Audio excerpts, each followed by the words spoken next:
আজ প্রথমেই প্রণাম জানাই স্বামী বিবেকানন্দকে। আজ তার জন্মদিন। 1863 খ্রিস্টাব্দে আজকের তারিখে 12ই জানুয়ারি তিনি জন্মগ্রহণ করেছিলেন, এই পৃথিবীকে পুণ্যভূমি করেছিলেন। বিশুদ্ধ সিদ্ধান্ত মতে আজকে বুধবার 27শে পৌষ 1428, ইংরেজির 12ই জানুয়ারি 2022, তিথি পৌষ শুক্লপক্ষ দশমী, নক্ষত্র ভরণী, সূর্যোদয়ের সময় সকাল 6:23, সূর্য অস্ত যাবার সময় বিকেল 5:06 হয়ে 40 সেকেন্ড। আজকে জন্মে মেষ রাশি, ক্ষত্রিয় বর্ণ, মতান্তরে বৈশ্য বর্ণ। দিনের বেলা 2টোর সময় দেবারিগণ, রাত্রি 8:46 গতে বৃষ রাশি, বৈশ্য বর্ণ, মতান্তরে শূদ্র বর্ণ। আজ জাতীয় যুব দিবস। একজন ধর্মপ্রচারক, তার জন্মদিন উপলক্ষে আজকের দিনটি যুব দিবস। তিনি হচ্ছেন স্বামী বিবেকানন্দ, আমাদের যৌবনের প্রতীক। আমাদের হোয়াটসঅ্যাপে চিঠি পাঠাবার নাম্বার 9831922927, চিঠির গোড়ায় SG লিখতে হবে। আর আমাদের ফেসবুক হল শরণাগত সৌমিত্র, SHARANAGATA শরণাগত, SOUMITRA সৌমিত্র। আপনারা সকলেই জানেন প্রত্যেক সোম, বুধ এবং শুক্রবার রাত 9:30 এই শরণাগত সৌমিত্র পাতা থেকে আপনাদের সৌমিত্র বসু ভিডিওর মারফত আপনাদের সঙ্গে যোগাযোগ করে এবং খানিকটা গল্প গাছা হয়, শরণাগত কেমন লাগছে তাই নিয়ে কথা হয়, কবিতা আবৃত্তি করা হয়, ইত্যাদি ইত্যাদি ইত্যাদি। এবারে বলি আজকের অনুষ্ঠান সম্পর্কে। আজকে স্বামী বিবেকানন্দের জন্মদিন, বুঝতেই পাচ্ছেন। আজ শরণাগত প্রতিদিনের থেকে খানিকটা অন্যরকম হবে। প্রথমে স্বামী বিবেকানন্দের চিঠি থেকে খানিকটা অংশ পড়ে শোনাবো, যেটা অন্য সময়ে শোনাই, কিন্তু আজকে একেবারে তাই দিয়েই শুরু করব। তারপর স্বামীজির জীবনের কয়েকটা টুকরো টুকরো ঘটনার কথা বলবো আপনাদের। তারপরে চিঠিপত্র এবং শেষে বাইরে দূরেতে, যেমন আমরা এখন আছি জম্মুতে পীর খো মন্দিরে আছি, সেই মন্দিরের কথা শোনাবো আপনাদের। তাহলে আপাতত আমরা একটু গান শুনে নিই। গানের পর স্বামী বিবেকানন্দের চিঠি থেকে পড়ে শোনাবো আপনাদের। আজ তাঁর পূণ্য জন্মদিন। স্বামী বিবেকানন্দ এই চিঠিটি লিখেছিলেন 1897 খ্রিস্টাব্দের 11ই জুলাই। লিখেছিলেন স্বামী শুদ্ধানন্দকে। তার খানিকটা অংশ পড়ে শোনাচ্ছি আপনাদের। আমাদের কাজ হওয়া উচিত প্রধানত শিক্ষাদান, চরিত্র এবং বুদ্ধিবৃত্তির উৎকর্ষ সাধনের জন্য শিক্ষা বিস্তার। আমি সে সম্বন্ধে তো কোনো কথা শুনছি না, কেবল শুনছি এতগুলি ভিক্ষুককে সাহায্য দেওয়া হয়েছে। ব্রহ্মানন্দকে বলো বিভিন্ন জেলায় কেন্দ্র খুলতে, যাতে আমাদের সামান্য সম্বলে যতদূর সম্ভব অধিক জায়গায় কাজ করা যায়। আরো মনে হচ্ছে এ পর্যন্ত ওই কার্যে ফল কিছু হয়নি, কারণ তারা এখনো পর্যন্ত স্থানীয় লোকেদের মধ্যে তেমন আকাঙ্ক্ষা জাগিয়ে তুলতে পারেননি যাতে তারা দেশের লোকের শিক্ষার জন্য সভা সমিতি স্থাপন করতে পারে এবং ওই শিক্ষার ফলে তারা আত্মনির্ভরশীল ও মিতব্যয়ী হতে পারে, বিবাহের দিকে অস্বাভাবিক ঝোঁক না থাকে এবং এইভাবে ভবিষ্যতে দুর্ভিক্ষের কবল থেকে নিজেদের রক্ষা করতে পারে। দয়ায় লোকের হৃদয় খুলে যায়, কিন্তু সেই দ্বার দিয়ে তার সর্বাঙ্গীন কল্যাণ যাতে হয় তার জন্য চেষ্টা করতে হবে। সবচেয়ে সহজ উপায় এই, একটা ছোট কুঁড়ে নিয়ে গুরু মহারাজের মন্দির করো। গরিবরা সেখানে আসুক, তাদের সাহায্যও করা হোক, তারা সেখানে পুজো অর্চাও করুক। প্রত্যহ সকাল সন্ধ্যায় সেখানে কথা হোক। ওই কথার সাহায্যেই তোমরা লোককে যা কিছু শেখাতে ইচ্ছা করো শেখাতে পারবে। ক্রমে ক্রমে তাদের নিজেদেরই ওই বিষয়ে একটা আস্থা ও আগ্রহ বাড়তে থাকবে। তখন তারা নিজেরাই সেই মন্দিরের ভার নেবে, আর হতে পারে কয়েক বৎসরের ভেতর ওই ছোট মন্দিরটি একটি প্রকাণ্ড আশ্রমে পরিণত হবে। যারা দুর্ভিক্ষ মোচন কার্যে যাচ্ছেন তারা প্রথমে প্রত্যেক জেলার কেন্দ্রস্থলে একটা জায়গা নির্বাচন করুন। এরূপ একটি কুঁড়ে নিয়ে সেখানে ঠাকুর ঘর স্থাপন করুন, যেখান থেকে আমাদের অল্প স্বল্প কাজ আরম্ভ হতে পারে। মনের মতো কাজ পেলে অতি মূর্খ করতে পারে। যে সকল কাজকেই মনের মতো করে নিতে পারে সেই বুদ্ধিমান। কোনো কাজই ছোট নয়। এ সংসারে যাবতীয় বস্তু বটের বীজের মতো, সর্ষপের মতো, ক্ষুদ্র দেখালেও অতি বৃহৎ বট গাছ তার মধ্যে। বুদ্ধিমান সেই যে এটি দেখতে পায় এবং সকল কাজকেই মহৎ করে তোলে। যারা দুর্ভিক্ষ মোচন করছেন তাদের এটিও লক্ষ্য রাখতে হবে যে জুয়াচোরেরা যেন গরিবের প্রাপ্য নিয়ে যেতে না পারে। ভারতবর্ষ এমন অলস জুয়াচোরে পূর্ণ, এবং দেখে আশ্চর্য হবে তারা কখনো না খেয়ে মরে না, কিছু না কিছু খেতে পাই। ব্রহ্মানন্দকে বলো, যারা দুর্ভিক্ষে কাজ করছেন তাদের সকলকে এই কথা লিখতে। যাতে কোনো ফল নেই এমন কিছুর জন্য টাকা খরচ করতে তাদের কখনোই দেওয়া হবে না। আমরা চাই যতদূর সম্ভব অল্প খরচে, যত বেশি সম্ভব স্থায়ী সৎকার্যের প্রতিষ্ঠা। শুনলেন স্বামী বিবেকানন্দের চিঠি থেকে পাঠ, এরপর গান, গানের পর স্বামী বিবেকানন্দের জীবনের কিছু টুকরো টুকরো কথা, কাহিনী শোনাবো আপনাদের 92.7 বিগ এফএম এ শরণাগত অনুষ্ঠানে। আমি আপনাদের সৌমিত্র বসু। শুনলেন বিবেকানন্দের চিঠি থেকে পাঠ 92.7 বিগ এফএম এ শরণাগত অনুষ্ঠানে। এইবার সৌমিত্র বসু আপনাদের শোনাবে স্বামী বিবেকানন্দকে নিয়ে ছোট ছোট কিছু ঘটনার কথা, আখ্যানের কথা, গল্পের কথা, যেগুলো অনেকগুলোই আপনাদের জানা হয়তো, কিন্তু আবার নতুন করে শোনানোর জন্য। একদিন ভুবনেশ্বরী ঠাকুর ঘরে শিব পুজো করতে করতে ধ্যানে তন্ময় হয়ে পড়লেন। নিশ্চয়ই বলে দিতে হবে না ভুবনেশ্বরী হচ্ছেন স্বামী বিবেকানন্দের মা। প্রায় সারাদিন এই ধ্যানের আবেশে কেটে গেল। রাত্রিবেলা ক্লান্ত হয়ে ঠাকুর ঘরেই ঘুমিয়ে পড়লেন। ঘুমের ঘোরে স্বপ্ন দেখলেন শিব স্বয়ং আবির্ভূত হয়ে সন্তান রূপে আসতে চাইছেন তার কোলে। শিব শিব বলে চিৎকার করতে করতে ঘুম থেকে উঠে পড়লেন তিনি। এই ঘটনার 1 বছর পরেই জন্ম হয় নরেন্দ্রনাথের। ছেলেবেলায় খুব দুরন্ত ছিলেন নরেন্দ্রনাথ। আবার মাঝে মাঝে ধ্যান ধ্যান খেলা খেলতেন, খেলাই তখনও পর্যন্ত। সেই সময় দুরন্ত চঞ্চল বালক, কিন্তু একেবারে চুপচাপ হয়ে যেতেন। দীর্ঘক্ষণ চোখ বন্ধ করে বসে থাকতে পারতেন। তো এইরকম সব খেলা ছিল তার বন্ধুদের সঙ্গেও এই সমস্তই খেলা ছিল।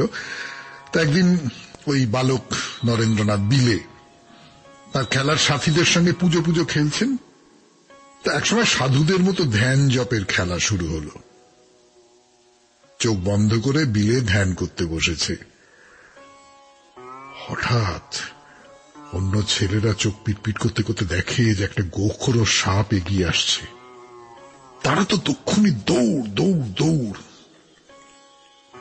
বিলে কিন্তু চোখ বন্ধ করে অবিচল ভাবে বসে ধ্যান করছেন, তার কোনো হুঁশ নেই। সাপটা এসে তার সামনে ফনা মেলে স্থির হয়ে রইল। ছেলেটা তো নরেনের বাড়িতে গিয়ে খবরটা দিল, বাড়ির লোকজন সব ছুটে এলো। সাপটা তখনও সেই রকম ভাবেই রয়েছে, কেউ তাকে তাড়াতে সাহস পেল না। যদি সাপটাকে তাড়াতে গিয়ে সে রেগে নরেনকে ছোবল দিয়ে দেয়। কিছুক্ষণ পরে সাপটা ধীরে ধীরে ফনা গুটিয়ে চলে গেল। শুনলেন স্বামী বিবেকানন্দের বা নরেন্দ্রনাথের বা বিলের একেবারে ছোটবেলার একটি গল্প 92.7 বিগ এফএম এ শরণাগত অনুষ্ঠানে। এরকম আরো একটি গল্প নিয়ে ফিরে আসছি গানের পর। আমি আপনাদের সৌমিত্র বসু। গানের পর ফিরে এলাম স্বামী বিবেকানন্দের জীবনের কিছু টুকরো ঘটনার কথা আপনাদের শোনাবো বলে, কিন্তু সত্যি সত্যি শোনাতে কেমন সংকোচ হচ্ছে। তার কারণ স্বামী বিবেকানন্দ তো আমাদের প্রায় জাতীয় নায়কের মতন। তো তার সম্পর্কে অজস্র গল্প আপনারা জানেন, সকলেই প্রায় তার জীবনের সব কাহিনী জানেন। ফলে এমন কোনো কথা আমি বলতে পারবো বলে মনে করি না যেটা আপনাদের জানা। তো তবু সাহসে ভর করে বলছি, আপনাদের সেই চেনা গল্পগুলোই আজকে তার জন্মদিনে অন্তত সেগুলোই আর একবার মনে করবার চেষ্টা করে দেখি। তার কম বয়সের কথা, তখন তিনি নরেন বিলে ঘরের মধ্যে ধ্যান করতেন। তো সেই ধ্যান করছেন যখন, তখন একটা অলৌকিক কাণ্ড ঘটে। ধ্যানের শেষে ঘরের মধ্যে চুপ করে বসেছিলেন নরেন। এমন সময় দেখলেন ঘরের দক্ষিণ দিকের দেওয়াল ভেদ করে এক জ্যোতির্ময় দিব্য মূর্তি দাঁড়িয়ে আছে তার সামনে। মুন্ডিত মস্তক, হাতে দণ্ড কমণ্ডলু। বিস্ময়ে হতবাক হয়ে সেই মূর্তির দিকে তাকিয়ে রইলেন নরেন। সেই জ্যোতির্ময় পুরুষ কি যেন বলতে যাচ্ছিলেন। নরেনের কেমন যেন ভয় ভয় হল। তিনি ঘর থেকে বেরিয়ে গেলেন। বালক নরেন প্রতিদিন উপুড় হয়ে শুতেন। ঘুম আসার সময় যখন বাইরের জগতের চেতনা ধীরে ধীরে লুপ্ত হয়ে আসতে থাকে, তখন আসে এক অলৌকিক অনুভূতি। দেখেন এক দিব্য বালক আলোকোজ্জ্বল পথ বেয়ে এক গোলাকার জ্যোতির্ময় পিণ্ড ঠেলে তার দিকে এগিয়ে আসছে। তখন ধীরে ধীরে তিনি ঘুমের গভীরে তলিয়ে যান। শ্রীরামকৃষ্ণ পরে এই অভিজ্ঞতার কথা শুনে বলেছিলেন, এটা ধ্যান সিদ্ধির লক্ষণ। শুনছেন স্বামী বিবেকানন্দের জীবনের কিছু টুকরো ঘটনার কথা 92.7 বিগ এফএম এ শরণাগত অনুষ্ঠানে। আমি আছি আপনাদের সঙ্গে, আপনাদের সৌমিত্র বসু। একটু গান শুনে নেব, গানের পর আবার এই রকম গল্প বলছি। স্বামী বিবেকানন্দের গল্প 92.7 বিগ এফএম এ শরণাগত অনুষ্ঠানে। 1879 সালে এন্ট্রান্স পাশ করে কলেজে ঢুকলেন তখন তিনি নরেন্দ্রনাথ। কলেজের নাম ছিল জেনারেল অ্যাসেম্বলি। সে কলেজে অনেক প্রতিভাবান ছাত্র ছিলেন, কিন্তু অসাধারণ ব্যক্তিত্ব এবং মেধার জন্য ক্লাসের ছেলেদের নেতা হয়ে উঠলেন নরেন্দ্রনাথ। প্রখ্যাত পণ্ডিত ব্রজেন্দ্রনাথ শীল এই কলেজে নরেন্দ্রনাথের থেকে এক ক্লাস উপরে পড়তেন। বিশেষ করে দর্শন শাস্ত্রে একেবারে জন্মগত প্রতিভা আর পারদর্শিতার পরিচয় পাওয়া যায় নরেন্দ্রনাথের। কলেজের অধ্যক্ষ, তিনি দর্শন শাস্ত্রে খুব অভিজ্ঞ মানুষ, খুব পণ্ডিত মানুষ, হেস্টি। একবার একটা বিতর্ক সভায় নরেনের বক্তৃতা শুনে খুব খুশি হয়ে বলেছিলেন যে, আমার মনে হয় জার্মানি বা ইংল্যান্ডের কোন বিশ্ববিদ্যালয়ে এর মতো একটি ছাত্রও খুঁজে পাওয়া যাবে না। নরেন তখন সবেমাত্র এফএ ক্লাসের ছাত্র, পরীক্ষা তখনো হয়নি। কিন্তু এরই মধ্যে পাশ্চাত্য যারা বড় বড় দার্শনিক, যেমন Descartes, Hume, Bain, Darwin, Herbert Spencer, সেরকম সমস্ত পাশ্চাত্য দার্শনিকদের তত্ত্বের সঙ্গে তিনি পরিচিত হয়ে উঠেছিলেন। তবু তার মনে হতো যে এই যুক্তি দিয়ে, বিচার বিতর্কের মধ্যে দিয়ে সত্যের প্রকৃত পথটা খুঁজে পাওয়া যাচ্ছে না। উদ্ভ্রান্তের মতো তিনি সত্যের সন্ধান করতে লাগলেন। ঠিক এই সময়টায় ব্রাহ্ম সমাজে ওই রামমোহন, মহর্ষি দেবেন্দ্রনাথ, কেশবচন্দ্র সেন, এদের নেতৃত্বে বাংলায় একটা ধর্ম সংস্কারের আন্দোলন চলছিল। তো নরেন্দ্রনাথ ভাবলেন যে আমি ব্রাহ্ম সমাজে যোগ দিই, তাহলে হয়তো শাশ্বত সত্যের সন্ধান পাওয়া যাবে। যোগ দিলেন, কিন্তু কিছুতেই সংশয় মিটছে না। অথচ যখন তিনি ধ্যান করতে থাকেন, তখন একটা অদ্ভুত দিব্য অনুভূতি জাগে মনের মধ্যে। সমস্ত অবিশ্বাস দূর হয়ে যায়। ধ্যানের মধ্যে ডুবে যান এবং ধ্যান যখন করেন তখন একটা জ্যোতিপুঞ্জ আবির্ভূত হয় এবং তার অন্তশ্চক্ষুর সামনে একটা ত্রিভুজ তৈরি হয়ে যায়। কিন্তু ঈশ্বরের দর্শন পাবো কি করে? কোথায় সেই সত্যদ্রষ্টা মহাপুরুষ, যিনি এই ঈশ্বরকে কেমন করে দর্শন করা যাবে সেই রাস্তাটা বলে দিতে পারবেন? শ্রী রামকৃষ্ণ পরমহংসদেবের সঙ্গে নরেনের দেখা হলো কিভাবে, সে কথা বলবার জন্য ফিরে আসবো 92.7 বিগ এফএম এ শরণাগত অনুষ্ঠানে, গানের পর। কেমন করে ঠাকুর শ্রী রামকৃষ্ণ পরমহংসদেবের সঙ্গে, তার গুরুদেবের সঙ্গে তার যথার্থ গুরু যিনি, তার সঙ্গে নরেনের যোগাযোগ তৈরি হলো, সেই কথা বলতে বসেছি 92.7 বিগ এফএম এ শরণাগত অনুষ্ঠানে। 1880 সালের নভেম্বর মাস শিমুলিয়াতে, মানে শিমলেপাড়া, নরেন্দ্রনাথের প্রতিবেশী ছিলেন সুরেন্দ্রনাথ মিত্র। তো তার বাড়িতে সুরেন্দ্রনাথ ঠাকুর শ্রীরামকৃষ্ণ পরমহংসদেবকে নিয়ে এলেন। তা নরেন্দ্রনাথ খুব ভালো গান গাইতে পারতেন। এখানে নরেনকে ডাকা হলো যে তুমি এসে একটু গান শোনাবে। তো নরেন গেলেন, গান শোনালেন, এবং গান শুনে পরমহংসদেব এবার মুগ্ধ হয়ে গেলেন। ডাকলেন নরেনকে, ডেকে বললেন, তুমি কে গো, কি পরিচয় তোমার? কথা বলতে বলতে নরেনের দেহ লক্ষণ সমস্ত মিলিয়ে দেখছেন। তারপর তাকে বললেন যে তুমি দক্ষিণেশ্বরে একবার যেও। সে একটা পাগলা লোক, নরেনের তেমন কোনো আগ্রহ নেই এ সমস্ত ব্যাপারে। তাছাড়া সামনে এফএ পরীক্ষা, দক্ষিণেশ্বর আর যাওয়া হলো না, ভুলেই গেছেন। তো একদিন আত্মীয় রামদত্ত আর ওই সুরেন্দ্রনাথ মিত্র, যার বাড়িতে প্রথম দেখা হয়েছিল, তারা দুজনে মিলে বললেন যে ঠাকুর ওরকম করে বললেন, তুমি একবার গেলে না? তো বেশ, যাব বলে কজন বন্ধুর সঙ্গে দক্ষিণেশ্বরে চলে গেলেন। সেদিন দক্ষিণেশ্বরে ঠাকুরের সঙ্গে নরেনের যে সাক্ষাৎ হয়, ঠাকুর পরে সেই দেখা হওয়ার কথা ভক্তদের কাছে বলেছিলেন। কিরকম ছিলেন তখন নরেন? নিজের দেহের দিকে কোনো লক্ষ্য নেই, মাথার চুল বেশভূষার কোনো বাহার নেই, মানে বাইরের কোনো জিনিসেই কোনো আসক্তি নেই। আর চোখ দুটো দেখলে মনে হয় ওর মনের অনেকটা একেবারে ভেতর থেকে টেনে বার করছে ওই চোখ দুটো। রামকৃষ্ণদেবের মনে হয়েছিল যে চারপাশে কলকাতা শহরে এত বিষয়ী লোকের ভিড়, তার মধ্যে এইরকম একজন সাত্ত্বিক মানুষ আছে, এ কি সম্ভব?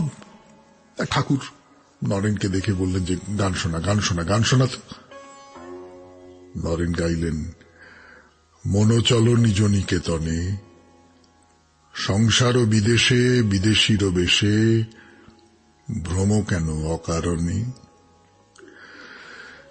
92.7 বিগ এফএম এ শরণাগত অনুষ্ঠানে শোনাচ্ছি স্বামী বিবেকানন্দের গল্প। এখন গান, গানের পর আরেকটি গল্প বলবো। স্বামী বিবেকানন্দের জন্মদিন, তাকে নিয়েই আমাদের গল্প। কয়েকটা গল্প বলেছি, তার জীবনের টুকরো টুকরো কতকগুলো গল্প হয়তো আপনাদের সকলেরই জানা, তবু আজকের এই পুণ্য দিনের পুণ্য সকালে সেই গল্পগুলো আরেকবার আপনাদের শোনাতে ইচ্ছে করল। আজকের মতো এটি শেষ গল্প। দেহত্যাগের কিছুদিন আগে থেকে ঠাকুর প্রত্যেকদিন সন্ধ্যের সময় নরেনের সঙ্গে দেখা করতেন। তখন ঘরে আর কেউ থাকতো না, দুজনে 2-3 ঘন্টা একসঙ্গে থাকতেন, কথাবার্তা বলতেন। তো একদিন ঠাকুর তার ঘরে ডেকে পাঠালেন নরেনকে। নরেন দাঁড়িয়ে আছেন, ঠাকুর তার দিকে এক দৃষ্টে তাকিয়ে আছেন, এক দৃষ্টে। এর করে তাকিয়ে থাকতে থাকতে সমাধিস্থ হয়ে পড়লেন। নরেন ঠাকুরের দিকে তাকিয়ে আছেন, হঠাৎ তার কিরকম একটা হতে লাগলো, ভেতরে ভেতরে কি একটা হচ্ছে। তিনি বুঝতে পারছেন যে ঠাকুরের দেহ থেকে একটা বিদ্যুতের মতো একটা সূক্ষ্ম তেজের রশ্মি নির্গত হয়ে তার দেহের মধ্যে ঢুকে পড়ছে। নরেন জ্ঞান হারিয়ে ফেললেন। কতক্ষণ অজ্ঞান হয়েছিলেন জানেন না। জ্ঞান ফিরে এলে দেখলেন সামনে ঠাকুরের মুখ, তার 2 চোখ দিয়ে জল গড়িয়ে পড়ছে। নরেন বললেন, কি হলো, কি হলো? আমি তো কিছু বুঝতে পারছি না। ঠাকুর বললেন, ওরে, আমি যে আমার যথা সর্বস্ব তোকে দিয়ে ফকির হলুম, এই যে শক্তি তুই পেলি, এই শক্তি নিয়ে তুই জগতে অনেক কাজ করবি, সেই সব কাজ শেষ হলে তারপরে ফিরে যাবি। মারা যাবার 2 দিন আগে ঠাকুর নরেনকে নিজের ঘরে ডাকলেন। ডেকে বললেন, আমি তোর হাতে এদের সবাইকে দিয়ে যাচ্ছি। তুই এদের মধ্যে সবচেয়ে বুদ্ধিমান, সবচেয়ে শক্তিধর। তুই এদের ভালোবাসা দিয়ে বেঁধে রাখবি, যাতে এরা ঘরে ফিরে না গিয়ে সাধন ভজন নিয়ে পড়ে থাকে, তার ব্যবস্থা তোকে করতে হবে। কেন বললেন? নরেন ভেতরে ভেতরে বুঝতে পারছিলেন ঠাকুর এবার চলে যাবেন, দেহ ত্যাগ করবেন। এর কটা দিন আগে একদিন ডাক্তার মহেন্দ্রলাল সরকার ঠাকুরের সামনে নরেনের খুব প্রশংসা করছেন। তা ঠাকুর উৎসাহ ভরে বললেন, আরে নরেনের জন্যই তো সব গো, ওর জন্যই তো আমার এখানে আসা। শুয়ে থাকতে থাকতে হঠাৎ এক টুকরো কাগজে লিখলেন, নরেন লোক শিক্ষে দেবে। নরেন বললেন, আমি ওর পারবো না। ঠাকুর জোর দিয়ে বললেন, তোকে করতেই হবে, তোর ঘাড় করবে। তার ফল কি হয়েছিল আপনারা তো সকলে খুব ভালো করে জানেন। এমন আরো কত কত কত অজস্র গল্প আছে নরেন্দ্রনাথকে নিয়ে, স্বামী বিবেকানন্দকে নিয়ে। তার অনেক কথা বলাও হয়েছে শরণাগত অনুষ্ঠানে। স্বামী বিবেকানন্দকে নিয়ে তো আমরা অনেক দিন ধরে অনুষ্ঠান করেছি, তখন এইসব গল্পগুলোও কিছু কিছু বলা হয়েছে, নিশ্চয়ই আপনাদের মনে পড়বে সেসব কথা। আজকের মতো আবার তাকে প্রণাম জানিয়ে শেষ করলাম স্বামী বিবেকানন্দের কথা। এরপর আপনাদের চিঠি 92.7 বিগ এফএম এ শরণাগত অনুষ্ঠানে। পত্রের উত্তর দেওয়ার জন্য বসেছি 92.7 বিগ এফএম এ শরণাগত অনুষ্ঠানে। আমি আপনাদের সৌমিত্র বসু। পড়ি। আজকের বিষয়টি বেশ হৃদয়স্পর্শী। ঈশ্বরের সাথে দেখা হলে কি চাইব? সবার আগে যেটা বলা, তার সাথে তো আমার প্রতি মুহূর্তে দেখা হয়। আকাশ, বাতাস, নদী, সমুদ্র, ফল, ফুল, পশু পাখি, এসব তো তাঁরই দান, আর এদের মধ্যেই তো তিনি সর্বক্ষণ বিরাজমান। না চাহিতে মোরে যা করেছ দান, আকাশ, আলোক, তনু, মন, প্রাণ, দিনে দিনে তুমি নিতেছ আমায় সে মহাদানেরই যোগ্য করে। এই মহাবিশ্বে তার অদেয় তো কিছুই নেই, তবু তিনি যদি সশরীরে আমার সামনে এসে জিজ্ঞাসা করেন আমি কি চাই, বিস্ময়ের ঘোর কাটিয়ে বিহ্বল কণ্ঠে তার কাছে তাঁরই দান ফিরিয়ে দেবার ভিক্ষে চাইব। ফিরে চাইব সেই ঘন নীল আকাশ, বারুদ গন্ধহীন নির্মল বাতাস। ফিরে চাইব সেই পৃথিবী যেখানে কোনো হানাহানি থাকবে না, দুর্বলের ওপর সবলের অত্যাচার থাকবে না। প্রতিটি প্রাণী ও মানুষ তার বেঁচে থাকার সুস্থ পরিবেশ ও রসদ ফিরে পাবে। শিশু ফিরে পাবে তার হারিয়ে যাওয়া শৈশব। ফিরে চাইব প্রতিটি মানুষের মনে মনুষ্যত্ব, অন্যের জন্য অনুভূতি, বাবা মা ও গুরুজনদের প্রতি শ্রদ্ধা ও কর্তব্যবোধ। ভালোবাসায় ভরে যাক ঈশ্বরের মহাদান আমাদের শশা গড়া পৃথিবী। নিজে যেন আজীবন কর্তব্যে ও স্বধর্মে অবিচল থাকি। সবাইকে যেন নিঃস্বার্থ ভালোবাসতে পারি, আর অন্যায়ের সাথে যেন কখনোই আপোষ না করি। আর সবিনয়ে একটি ছোট্ট প্রশ্নের উত্তর চাইব তার কাছে। যাহারা তোমার বিষাইছে বায়ু, নিবাইছে তবু আলো, তুমি কি তাদের ক্ষমা করিয়াছ? তুমি কি বেসেছ ভালো? এই চমৎকার চিঠিটি লিখেছেন সুমিত্রা দাস, সল্টলেক থেকে। এরপর বাইরে দূরে 92.7 বিগ এফএম এ শরণাগত অনুষ্ঠানে ফিরে আসছি গানের পর। পীরখো মন্দির 92.7 বিগ এফএম এ শরণাগত অনুষ্ঠানে সেই মন্দিরে ভ্রমণ করতে চলেছি আমরা। মন্দিরটি মাটির তলায়, গুহার মধ্যে। এর আগে মাটির তলার মন্দির, গুহার মধ্যেকার মন্দির যে দেখিনি তা তো নয়, কিন্তু তার থেকে এই মন্দির দেখার অভিজ্ঞতা একেবারে আলাদা। গতকাল বলছিলাম আপনাদের, বিশাল মাঠ, হু হু করে হাওয়া দিচ্ছে, মাঠের মাঝখানে ভারতের জাতীয় পতাকা উঠছে। আমরা একটা গোলাপি আধুনিক বাড়িতে উঠছি প্রচুর সিঁড়ি ভেঙে। হ্যাঁ, উঠছি, নামছি না। মাটির নিচে গুহায় যেতে গেলে তো নামতে হবে, উঠছি কেন? বেশ অনেকটা সিঁড়ি ভেঙে যাকে বলে হাঁপাতে হাঁপাতে গিয়ে পৌঁছলাম একটা রেলিং ঘেরা করিডোরে। খানিকটা এগিয়ে গিয়ে একটা গেট পেরোতেই মন্দির। মন্দিরের মতো দেখতে লাগে না কিন্তু, ফলে বরং বলি দেবতার আসন। ফিরে আসবো গানের পর। 92.7 বিগ এফএম এ শরণাগত অনুষ্ঠানে এখন বাইরে দূরে। হ্যাঁ, মন্দির, শিবের মন্দির। সেই শিবের মন্দির দেখতে বসেছি আমরা 92.7 বিগ এফএম এ শরণাগত অনুষ্ঠানে মনে মনে। প্রথমেই চোখে পড়বে রেলিং দিয়ে ঘেরা বৃষরূপী নন্দীর মূর্তি, শ্বেত পাথরের। পাশেই আছে এক আশ্রম, পরপর ঘর সারমাধা। আমরা আশ্রমের দিকে যাব না, আমরা তো দেখতে এসেছি গুহার মধ্যে মাটির নিচের মন্দির। ওই দেখুন একটা ঘর, এমনি সাধারণ ঘরের মতো। শ্বেত পাথরের দেওয়াল, দেওয়ালের গায়ে শিব পার্বতীর ছবি লাগানো আছে। শিবের বাহন বৃষের উপরে বসে আছেন শিব আর পার্বতী। দরজার মুখে লাল হরফে লেখা আছে গুফা কা মার্গ, গুহায় যাওয়ার পথ। ঘরটার মধ্যে ঢুকলাম, বেশ সাজানো গোছানো। ভেতরে ছবি আছে, শিবলিঙ্গের পাশে বসে আছেন দুজন মহাদেব, আর গোটা দেওয়াল জুড়ে নানা রঙের ফুল, লতা পাতা সব আঁকা। ঘরের মধ্যে ঢুকলে বুঝতে পারবেন একটা দরজা আছে, সেখান দিয়ে সিঁড়ি নেমে গেছে পাতালের দিকে। ব্যাপারটা বোঝা গেল তো? এই যে এতক্ষণ ধরে সিঁড়ি ভেঙে উঠছিলাম আমরা, তা আসলে পাহাড়ের গা বেয়ে ওঠা। ইমারত বা সিঁড়ি দিয়ে পাহাড়টাকে ঢেকে দেওয়া হয়েছে। গুহা তো পাহাড়ের গায়ে কোনো একটা জায়গাতেই থাকবে, সেইখানে ওঠাটা সহজ করে দেওয়ার জন্যই এই আয়োজন। এবার নামা যাক সিঁড়ি দিয়ে।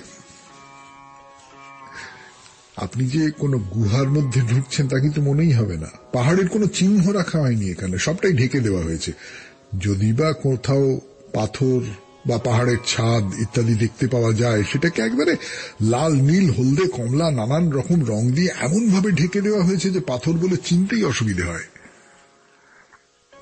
আপনারা নিশ্চয়ই বুঝতে পারছেন এই যে পাহাড়ের পাহাড়ত্বকে ঢেকে দেওয়া হয়েছে, আপনাদের কার কি রকম লাগবে না লাগবে আমি জানি না, কিন্তু আমার একটু মন খারাপ লাগে।